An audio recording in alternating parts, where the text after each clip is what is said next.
आज की ताजा खबरों के अपडेट में बात करेंगे देश भर की तमाम बड़ी और काम की खबरों की। भारत में कोरोना वैक्सीनेशन का रिकॉर्ड रखने वाला कोविन पोर्टल हुआ है अपग्रेड। 1 अप्रैल से डेली 1 करोड़ रजिस्ट्रेशन हो सकेंगे एक्सेप्ट। आखिर क्या है पूरी खबर बताएंगे आपको इस अपडेट में। साथ ही यहाँ पर बीएसएनएल के ग्राहकों के लिए आ गई है अच्छी खबर। अब हर यूजर्स को मिलेगा सुपर फास्ट इंटरनेट। आखिर क्या है पूरी खबर बताएंगे आपको इस अपडेट में। साथ ही यहाँ पर बैंक ऑफ इंडिया के ग्राहकों के लिए एक जरूरी सूचना है, अगर नहीं किया ये काम तो 21 अप्रैल से बंद हो जाएगी ये सर्विस। आखिर क्या है पूरी खबर बताएंगे आपको इस अपडेट में। साथ ही यहाँ पर सोशल मीडिया का एक बहुत बड़ा ऐप यहाँ पर आज हो गया है डाउन। इस खबर को भी जानेंगे पूरे विस्तार से। साथ ही यहाँ पर आम आदमी के लिए राहत की खबर, 4 दिन बाद फिर सस्ता हुआ है पेट्रोल और डीजल। इस खबर को भी जानेंगे पूरे विस्तार से। साथ ही यहाँ पर कोटक महिंद्रा बैंक ने एफडी ब्याज दरों में क्या है बदलाव, आखिर कितना क्या है बदलाव बताएंगे आपको इस अपडेट में। साथ ही यहाँ पर दुनिया भर में रह रहे भारतीयों के लिए एक बड़ी खबर है, केंद्र सरकार ने ओसीआई कार्ड को लेकर दी है एक बड़ी और जरूरी जानकारी। आखिर क्या है पूरी खबर बताएंगे आपको इस अपडेट में। साथ ही आज की तमाम बड़ी और काम की खबरों की बात करेंगे इसी अपडेट में। बात करते हैं आज की पहली बड़ी खबर की, तो आम आदमी के लिए राहत की खबर, 4 दिन बाद फिर सस्ता हुआ है पेट्रोल और डीजल। देश में पेट्रोल डीजल की कीमतों में 4 दिन बाद फिर कमी देखी गई है। मंगलवार को दिल्ली में पेट्रोल प्रति लीटर 22 पैसा सस्ता हो गया। वही अभी यहाँ पर 1 लीटर पेट्रोल की कीमत 90 रुपए और 56 पैसे पर आ गई है। वही डीजल में भी 23 पैसा प्रति लीटर यहाँ पर ये डीजल भी सस्ता हुआ। यहाँ डीजल यहाँ पर 80 रुपए 87 पैसे प्रति लीटर पर आ गया है। वही कच्चे तेल के बाजार में थोड़ी अब नरमी है। वही अंतर्राष्ट्रीय बाजार में क्रूड ऑयल की कीमत $64.79 प्रति बैरल के आसपास चल रहा है। पिछले 15 दिनों में कच्चे तेल का भाव 15% से ज्यादा टूटा है। इससे पहले तेल कंपनियों ने पिछले हफ्ते गुरुवार को भी लगातार दूसरे दिन पेट्रोल और डीजल के दामों में कटौती की थी। बुधवार को करीब 24 दिन बाद यहाँ पर तेल कंपनियों ने रेट में कटौती की थी।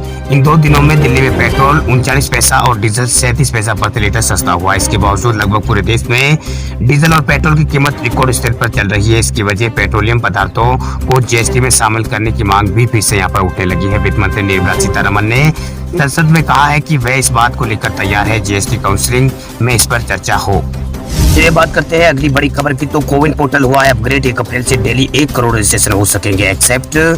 देश भर में 1 अप्रैल से 45 साल से ज्यादा उम्र के लोगों का टीकाकरण शुरू किया जा रहा है, जिससे रजिस्ट्रेशन की जो प्रक्रिया है वो बढ़ने की संभावना है। इसे देखते हुए कोविन पोर्टल को अपग्रेड कर दिया गया है। कोविन पोर्टल पर अब रोजाना 1 अप्रैल से डेली 1 करोड़ रजिस्ट्रेशन एक्सेप्ट हो सकेंगे। कोरोना वायरस को मात देने के लिए भारत में जो वैक्सीनेशन का अभियान है वो तेजी से चल रहा है। भाई कोविड-19 रजिस्ट्रेशन करने के लिए जो पोर्टल विकसित किया गया है, इसे यहाँ पर अब अपग्रेड कर दिया गया है। इसमें 1 करोड़ रजिस्ट्रेशन पर डे के हिसाब से यहाँ पर इसको अपग्रेड कर दिया गया है। इसके साथ ही रोजाना यहाँ पर 50 लाख लोगों का वैक्सीनेशन रिकॉर्ड इसमें किया जा सकता है। 1 अप्रैल से 45 साल से अधिक उम्र के लोगों का टीकाकरण देश भर में शुरू किया जा रहा है, वैसे आपको पता ही है। इससे रजिस्ट्रेशन बनने की संभावना को देखते हुए इसे अपग्रेड किया गया है। वही रविवार तक इस पोर्टल पर 6 करोड़ से अधिक लाभार्थियों का पंजीकरण हो चुका है। वही कोविड-19 वैक्सीन पर बनाए गए इस ऐप पर यहाँ पर इसके जो एम्पावर्ड ग्रुप है उसके चेयरमैन ने बताया है कि सिस्टम को अपग्रेड करने का एक सचेत प्रक्रिया है और लोड की वृद्धि के साथ साथ सिस्टम को उस लोड के अनुकूल बनाया गया है। हमने अब तक के रुझानों में देखा है कि टीका लगाने वाली की संख्या देश में बढ़ी है। ये सिस्टम 4 लेवल पर ऑपरेट हो रहा है। वही आगे उन्होंने कहा है कि 100% गवर्नमेंट रन सिस्टम है ये। हालांकि यह स्वीकार इसमें किया गया है कि देश के कई हिस्सों में पंजीकरण में एरर की रिपोर्ट मिली है। उन्होंने कहा है कि सेल्फ रजिस्ट्रेशन और सपोर्ट रजिस्ट्रेशन के दौरान यहाँ पर हम केवल 3 बेसिक जानकारियां मांग रहे हैं, जिनमें नाम, जेंडर और जन्म वर्ष। हम उम्मीद करते हैं लाभार्थी से यहाँ पर करेक्ट इन्फॉर्मेशन देंगे। बात करते हैं अगली खबर की, तो बैंक ऑफ इंडिया के ग्राहकों के लिए जरूरी सूचना, नहीं किया ये काम तो 21 अप्रैल तक बंद होगी ये सर्विस। अगर आपका भी खाता बैंक ऑफ इंडिया में है तो ये खबर आपके लिए बहुत ही महत्वपूर्ण है, क्योंकि बैंक ऑफ इंडिया ने अपने ग्राहकों को जरूरी जानकारी देते हुए उन्हें 21 अप्रैल से पहले डेबिट कार्ड के लिए कार्ड शील्ड एप्लीकेशन को अपडेट करने की यहाँ पर अपील की है। बैंक ऑफ इंडिया ने अपने आधिकारिक ट्विटर हैंडल से ट्वीट करके अपने ग्राहकों को बताया है कि 21 अप्रैल 2021 से पहले कार्ड शील्ड एप्लीकेशन को अपडेट कर लेने की अपील यहां पर बैंक ने की है। वही बैंक ऑफ इंडिया ने ट्वीट में लिखा है कि 21 अप्रैल 2021 से पहले debit card users card shield application को अपडेट कर ले। ऐसा नहीं करने वाले ग्राहकों के लिए ये सर्विस 22 अप्रैल से बंद हो जाएगी। बैंक ने यहाँ पर ग्राहकों से अपील की है कि वो अपने बैंक के डेबिट कार्ड पर मॉनिटरिंग और कंट्रोल की सुविधा को जारी करने के लिए फौरन इसे अपडेट कर ले। आपको बता दें कि बैंक ने कार्ड शील्ड एप्लीकेशन में bank of India mobile app और इंटरनेट बैंकिंग को इसमें इंटीग्रेट किया है, जिसके चलते ग्राहकों को इस सर्विस को अपग्रेड करने के लिए कहा जा रहा है। आपको बता दें कि बैंक ऑफ इंडिया अपने ग्राहकों को कार्ड शील्ड एप्लीकेशन के जरिए डेबिट कार्ड पर पूरी तरह से यहाँ पर नियंत्रण रखने की सुविधा देता है। इस एप्लीकेशन की मदद से आप जान सकते हैं कि आपका डेबिट कार्ड कब, कहां और कितनी बार यहाँ पर इस्तेमाल हुआ है। अगर आपका डेबिट कार्ड नहीं है या फिर खो जाता है तो आप इसकी मदद से यहाँ पर एटीएम कार्ड को बंद करा सकते हैं, ट्रांजैक्शन इसका रोक सकते हैं। जितनी बार आपका डेबिट कार्ड का इस्तेमाल होगा उतनी ही बार इस ऐप पर आपको नोटिफिकेशन मिलेगा। आप इस ऐप की मदद से अपने कार्ड का जो कार्ड है उसकी जो ट्रांजैक्शन लिमिट है उसको भी यहाँ पर तय कर सकते हैं इस ऐप के जरिए। चलिए बात करते हैं अगली बड़ी खबर की। दुनिया भर में रह रहे भारतीयों के लिए बड़ी खबर। केंद्र सरकार ने ओसीआई कार्ड धारकों के लिए पुराना पासपोर्ट साथ रखने की अनिवार्यता को अब कर दिया है खत्म। दुनिया भर में रह रहे भारतीय मूल के नागरिकों को केंद्र सरकार ने बड़ी राहत दी है। अब ओसीआई यानी overseas citizen of India card धारकों को यात्रा के दौरान अपना जो पुराना पासपोर्ट होता है उसको यहाँ पर साथ लेने की आवश्यकता नहीं होगी।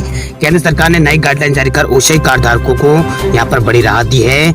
उन्होंने ओसीआई कार्ड को रिन्यू कराने की अवधि को अब 31 दिसंबर 2021 तक मोदी सरकार ने बढ़ाने का फैसला लिया है। कारण है कि कार्ड होल्डर जब 20 का या फिर 20 हो या फिर 50 वर्ष की उम्र के होते हैं, जो जिस देश में वो रह रहे हैं उसी देश में जब वो अपना नया पासपोर्ट बनवा रहे हैं तो उसी के लिए यहाँ पर ओसीआई कार्ड भी इश्यू कराना होता है। साथ ही पूर्व की उस शर्तों को भी हटा दिया है जिसमें ओसीआई कार्ड के साथ पुराना पासपोर्ट भी साथ रखने की अनिवार्यता थी। अब किसी भी देश की यात्रा के दौरान अपने ओसीआई कार्ड के साथ अवधि पार हुए पुराने पासपोर्ट को साथ ले जाने की जो अनिवार्यता थी उसको यहाँ पर सरकार ने खत्म कर दिया है। पूरी दुनिया में ओवरसीज सिटीजन के हितों की रक्षा के लिए काम करने वाले जयपुर फुट यूएस के चेयरमैन प्रेम भंडारी लंबे समय से केंद्र सरकार के संपर्क में थे। वो चाहते थे कि ओसीआई संबंधी गाइडलाइन में बदलाव किया जाए ताकि लोगों की जो परेशानी है वो दूर हो सके। ऐसे में अब जो प्रेम भंडारी है उन्होंने यहाँ पर केंद्र सरकार का आभार भी जताया है। चलिए बात करते हैं अगली बड़ी खबर की। तो बीएसएनएल के ग्राहकों के लिए आ गई है अच्छी खबर। हर यूजर्स को मिलेगा सुपर फास्ट इंटरनेट। अगर आप भी सरकारी टेलीकॉम कंपनी बीएसएनएल के ग्राहक हैं तो आपके लिए अच्छी खबर है। सरकारी टेलीकॉम कंपनी बीएसएनएल अपने ग्राहकों को एक शानदार तोहफा देने वाली है। निजी टेलीकॉम कंपनियों की तरह बीएसएनएल यूजर्स को अब सुपर फास्ट इंटरनेट देने वाली है, यानी इसका फायदा आपको मिलेगा। टेलीकॉम क्लैक के मुताबिक अब बीएसएनएल ग्राहकों को भी सुपरफास्ट 4G की सेवा मिलेगी। केंद्र सरकार ने बीएसएनएल को पूरे देश में हाइब्रिड 4G सर्विस शुरू करने के लिए हरी झंडी दिखा दी है। सरकारी टेलीकॉम कंपनी बहुत जल्द इस सेवा को पूरे देश में यहाँ पर जारी करेगी और इसका नया टेंडर भी निकालेगी। जानकारी के मुताबिक अभी देश के ज्यादातर इलाकों में बीएसएनएल सिर्फ अपनी 3G सेवाएं दे रहा है। केंद्र सरकार की मंजूरी के बाद बीएसएनएल यूजर्स को अब 4G सेवा मिलेगी। ग्राहकों को मौजूदा इंटरनेट स्पीड में जबरदस्त इजाफा देखने को मिलने की उम्मीद है। मतलब ये स्पीड उनकी थोड़ी ज्यादा हो जाएगी। आपको बता दें कि मोबाइल टेक्नोलॉजी में 4G मिलते ही इंटरनेट की स्पीड में तेजी आ जाती है। नई सेवा शुरू होने पर बीएसएनएल ग्राहकों को मोबाइल पर मनोरंजन का आनंद मिलेगा। वही यूजर्स बहुत फास्ट स्पीड में ऑनलाइन मूवी और यहाँ पर जो भी कुछ डाउनलोड वगैरह करना है वो यहाँ पर कर पाएंगे।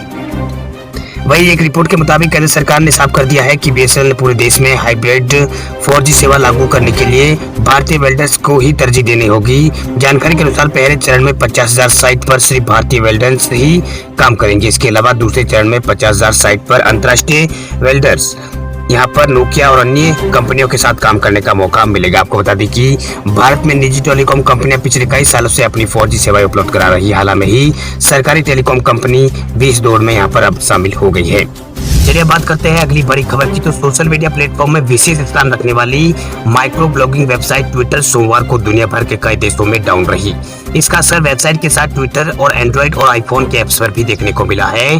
डाउनलोड डायरेक्शंस की एक रिपोर्ट के मुताबिक सुबह 10:30 बजे अमेरिका के समय अनुसार ये क्रैश हुआ था, जिसका असर अमेरिका, ब्रिटेन और चीन के साथ साथ दुनिया के कई हिस्सों में देखने को मिला था। आपको बता दें कि बीते 2 हफ्ते में फेसबुक और इंस्टाग्राम जैसे सोशल मीडिया प्लेटफॉर्म और मैसेजिंग ऐप व्हाट्सएप भी क्रैश हो चुके हैं।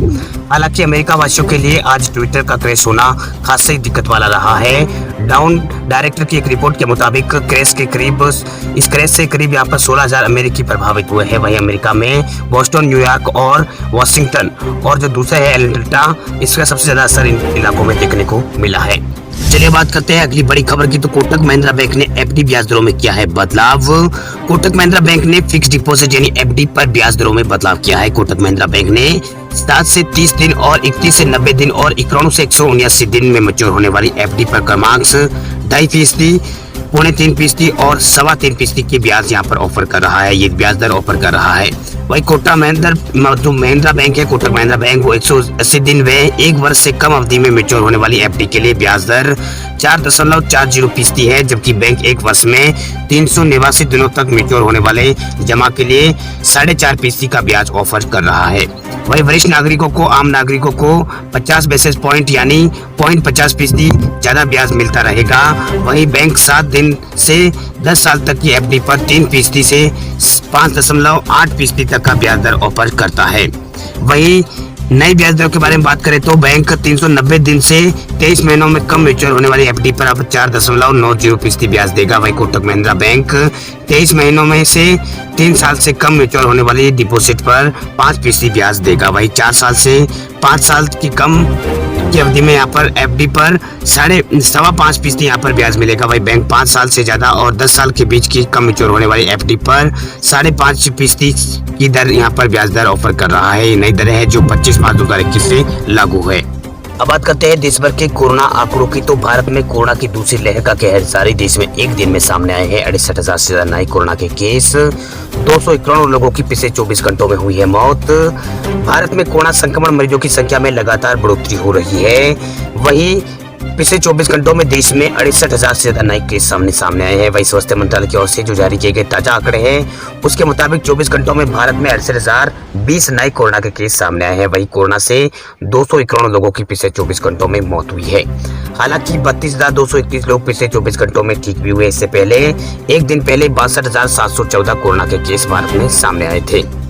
वही देश में अब जो कुल मामले हैं उनकी संख्या भारत में 1,20,39,000 पार हो गई है। तो कुल डिस्चार्ज हुए मामलों की संख्या 1,13,55,000 पार हो गई है। कुल एक्टिव केस भारत में 5,21,808 पहुंच गए हैं। वही कुल मौतें भारत में 1,61,843 मौतें हो चुकी है। वही कुल टीकाकरण भारत में 6,05,00,000 लोगों को हो चुका है।